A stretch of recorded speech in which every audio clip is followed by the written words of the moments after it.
Hey guys, today we're gonna make emojis. For this project, you will at least need red and yellow, and depending on what face that you wanted to make. Today I'm gonna use white, red, and pink.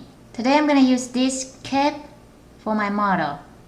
This is my apple juice cap. You can use any cap. You will also need 3D printing pen. Now without further ado, let's get started.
Finish our emoji face.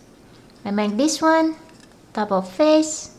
Now you can use this technique and change the face. You can make as many as you want. If you like my video, please give me a big thumb up and subscribe for more videos like this. And if you have any suggestion for my next video, leave a comment down below and let me know. I will try my best to make it happen. Thank you for watching. See you next time. Bye.